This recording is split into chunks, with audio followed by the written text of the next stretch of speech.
Zionism is a disease. Judaism isn't a disease. Where do I wait? Judaism They quote is- from those books? No, Judaism is a religion. But I tell you what, nobody against a fellow Jew. I got friend Jewish people. I work with That's them not like the issue, this. though. The issue is Zionism is the issue. Zionism. They're not and- Jews. yeah. They don't follow their Where book. does it come when from? When they kill people, they don't follow What are you their talking? book. All right. Have you read the Old People Testament? are defending And themselves. have you read the book of Joshua? Slay them all. The book of Samuel. Slay That's them all. exactly Spare right. them not. That's exactly You understand? They quote from it. The rabbis quote. You're not telling that. The rabbis quote from it. Saying the truth. The rabbis quote from it. Tell the IDF troops, kill them all, men, women, and children. That's It's in the exactly book, right. the Torah. Tell Book them. of the Torah, yes. Thank I you. agree with you, man. You I are spent already- 3 years in jail on this. Yeah. 3 fucking years. A Perth man who posted an anti-Jewish video on the internet has been jailed for 3 years. The victim of the racist rant says the sentence isn't long enough. This is the racist video that shocked Perth's Jewish community. Your days are numbered, and we're going to rescue as many of your victim cult members as we can. 2 young Jewish men bullied relentlessly the 15-minute rant posted on YouTube. You are racist, homicidal maniacs. Today, the man responsible, Brendan O'Connell, was jailed for 3 years after being convicted of race hate crimes. It's believed he's the first person in the state to be found guilty under new racial vilification laws. The judge described him as a bully who has an irrational hatred of Jews. One of the men victimised in the video says O'Connell has made his life hell and that the sentence is inadequate. Wish he was going for longer. I've been harassed continuously for the last 18 months. But the jail term's been welcomed by the Jewish community. I think it was a victory for decency and against bigotry and prejudice. On future occasions it could be Muslims or Asians or any group, and so we should all be happy about this result. There was extra security in the courtroom for the sentencing. After being told he would serve 3 years in jail, O'Connell yelled out, "That's a holiday camp compared to Gaza." O'Connell will spend at least 18 months behind bars before he's eligible for parole. Tegan Sapwell at 10 News.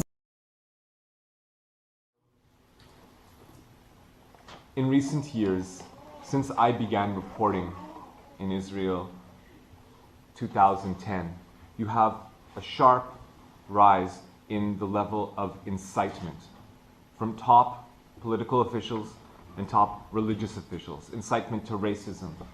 You have hundreds of chief rabbis that are paid by the government, paid by my tax money, inciting racism, calling upon all Jews not to sell or even rent apartments to non-Jews, if you can imagine that. Afterwards, they were not removed from office or punished in any way, just the opposite. Their budgets were actually increased. Okay? And these attacks, these verbal attacks on the non-Jewish population of the country, it's not just in the air. These have effects. People hear them and they take them to heart. And so you have in recent years an upswing in the amount of attacks on Palestinian citizens of Israel, on Palestinians in the West Bank, on other non-Jews like African refugees. And some of these attacks take the form of graffiti attacks, attacks on property, writing racist messages. And it's not just in the West Bank, it's all across the country, even in Tel Aviv now. And some of these attacks aren't just property damage, they're actual physical attacks on people. And when you have these physical attacks on people, then we have impunity. For example, the case of Jamal Julani, who was attacked on downtown Jerusalem in the summer of 2012. And his attackers, after they beat him, they were just looking for any Arab to attack. After they beat him to death, he was later resuscitated by paramedics. While they were resuscitating him, his attackers just stood there. And they said, "Why are you resuscitating him? What do you care? He's an Arab, let him die." They didn't run away. They weren't afraid. They needn't have been afraid because they knew that the full weight of the law would not fall upon them. And in fact, they were right. When they were eventually arrested, police interrogated them and they admitted it. They weren't ashamed. Yeah, we attacked this Arab because he's Arab. And even though their confessions were videotaped, the police say they lost those tapes. Mm-hmm. So in the end, they served just maybe a couple months for practically killing a man. So this is the level of impunity. And it's not just me saying this. You have even Karmi Gilon, the former head of the Shin Bet, And you have Shabtai Shavit, the former head of the Mossad, saying the exact same thing. That although Israel is a nation of laws and has anti-hate crimes on the books, it does not enforce these laws. So there's a culture of impunity. And even when you have liberal legislators trying to instill values of tolerance, trying to combat this wave of hate, you have an effort to legislate just 1 hour a week of anti-racist education in the schools. The entire government voted against it, shut it down. So even that little measure couldn't pass. And so that's the prelude. And then this summer, it just goes over the top, and you have Israelis, as soon as they learn that these 3 Israeli teenagers have been kidnapped, you have an outpouring of hate, especially on the internet. You have people uploading pictures of themselves, memes to Facebook, pictures of themselves saying, attack Palestinians, attack Palestinians, attack Arabs, kill the Arabs. And you have people putting up photos of themselves with their own names, connected to their own Facebook accounts without shame, calling for attacks. I'm talking about people putting up signs saying, revenge of the Jews. Hating Arabs is not racism, it's values. The people demand revenge. And then when they find the bodies of these boys, then the politicians join in, and they too call for revenge. And they call for attacks on Palestinians. And you have the head of a religious seminary praising a Jew who threw a grenade onto a bus full of Palestinians, inciting people to do the same. You have Ayelet Shaked, the whip of the Jewish home faction of the government, saying, who is the enemy? The Palestinian people are all enemy combatants. This also includes the mothers. And you have death to Arabs rallies. You have in Jerusalem, in Haifa, in Tel Aviv, in Beersheba, in Pardes Chana, in Nazareth. You have dozens and hundreds of Israelis marching through the streets screaming, death to Arabs, Mavet la'Aravim. And the police don't stop this. Maybe they'll try to curtail it, but it just keeps on and keeps on and keeps on. And then what happens when they find the bodies? Does Benjamin Netanyahu, the Prime Minister of Israel, does he call for calm? Does he call for justice, which would have been legitimate? No. He calls for vengeance. He publicly calls for vengeance, and he lit the spark that burned Mohammed Abu Khdeir to death. Palestinian boy standing outside his parents' home. Israelis came, kidnapped him, beat him, poured gasoline down his throat, and lit him on fire, burned him to death from the inside out. Now, of course, there were some Israelis, many Israelis, who were horrified by this act. But there were others who were exhilarated by it. You have people on the internet writing, it's no shame to burn an Arab, it's a good deed to burn Arabs. A young Arab's body was found charred in a Jerusalem forest. I want to marry whoever did it. Again, this is under people's own names. There's no shame around expressing racism like this in Israel. Any simple Twitter search will show this to you. And yes, you had a government minister make a condolence call, and incidentally a government minister that was just fired yesterday, but he made a condolence call to the family of Abu Khdeir to express his sorrow. And just for making a condolence call, for expressing his sorrow, then you have people going on the internet calling for him to be murdered and for his family to be murdered.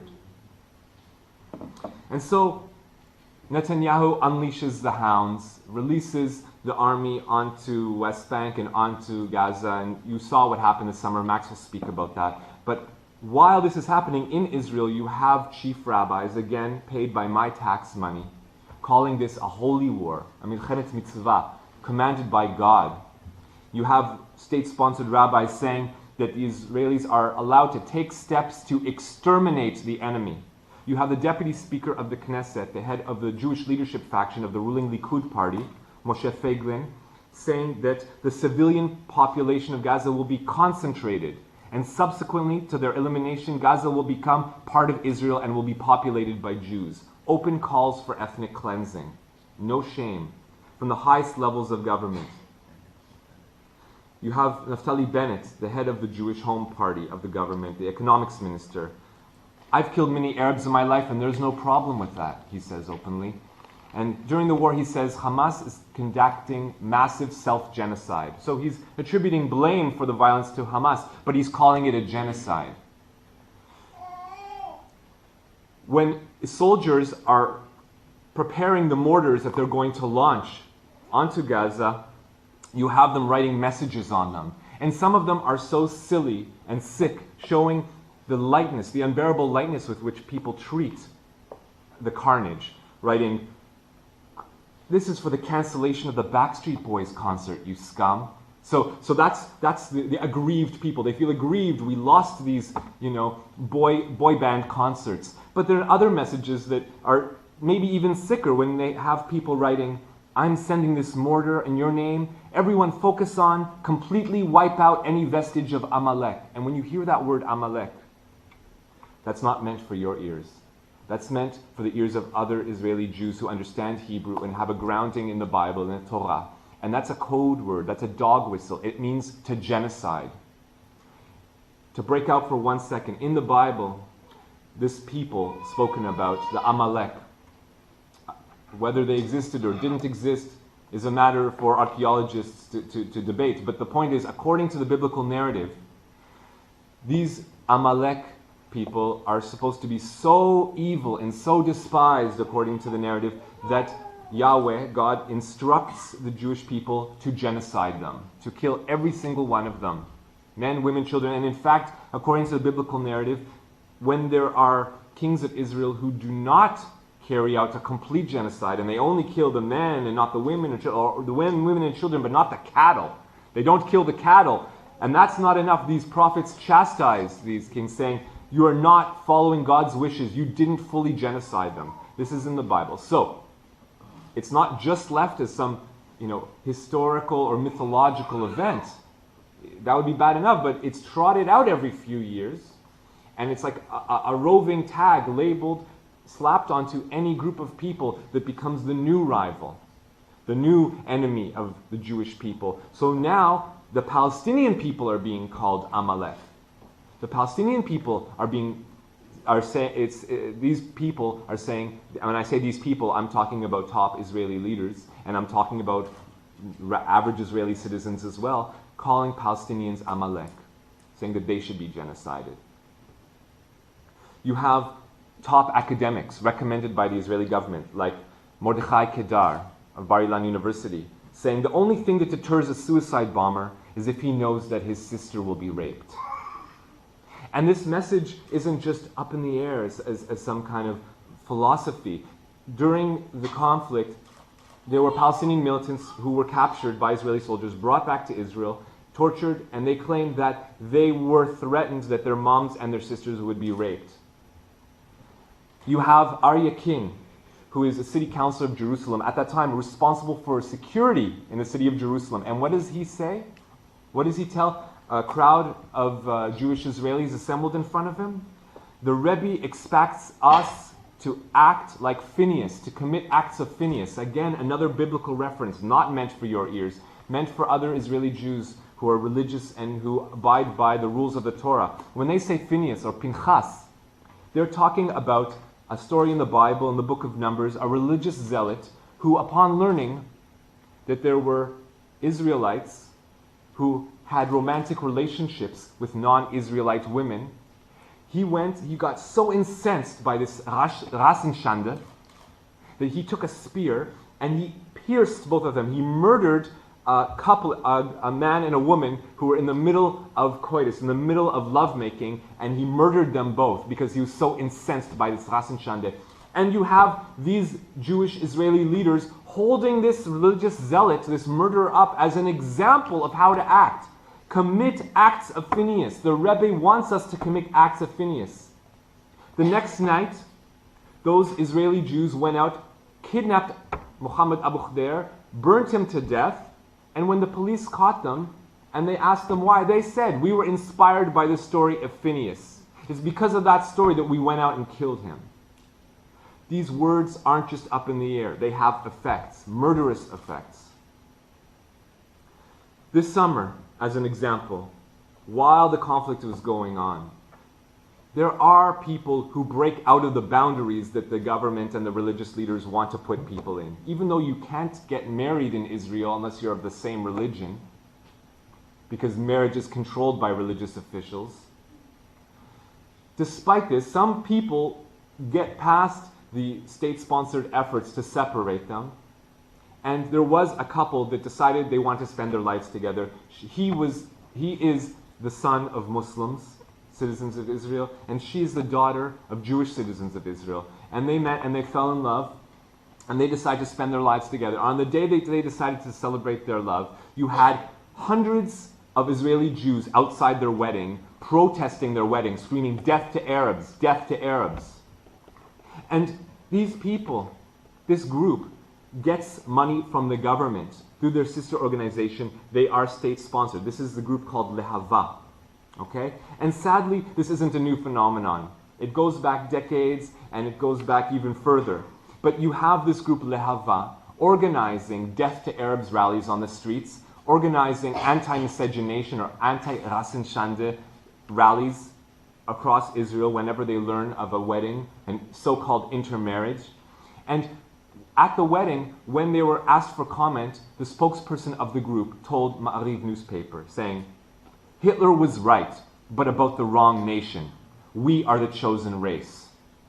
This is the discourse in Israel today, that you're not told in your media, that you're not told by your leaders. Why is that? Why do I have to fly here from Tel Aviv, waste fossil fuels to come here to tell you this? And it's not only the far right, it's not only the extremists. Yes, it's true, the leaders of this anti-miscegenation group are far right. And they call these intermarriages the continuation of the gas chambers. How disgusting. Two people deciding to spend their lives together, two people in love with each other, they say that's the gas chambers, that's the annihilation of the Jewish people. What a disgusting perversion of the Holocaust.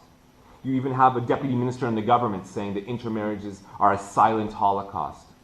But you also have centrist politicians from the so-called centrist Yesh Atid party saying, also hitting on the same tropes, saying that the Arabs, yes, I'll name them by names. You have Miki Levy from the centrist Yesh Atid party saying, the Arabs of East Jerusalem threaten us by hitting on our daughters, by flirting with our daughters. And you have Yair Lapid, the leader of the so-called centrist Yesh Atid party, saying, oh, if my son came to me and said that he wanted to be with a non-Jewish woman, it would bother me greatly. What's it your business what people do in their bedrooms? Why are you trying to stop people from loving each other? Why are you trying to separate the so-called races and religions? This is a secular democracy? I'm not going to speak for much longer because I want to be respectful of the time, and I want Max to be able to tell you about what actually happened in Gaza while this was going on in Israel. But just let me say a couple words about the media in Israel. Yes, they are reporting these same things you don't hear about, but in the op-ed pages, you have articles talking about in Yediot Achronot, in Gaza there is no such thing as innocent civilians. If you do not drive out the inhabitants of the land, those whom you leave will become pins in your eyes. You have to drive them all out if they're not Jewish.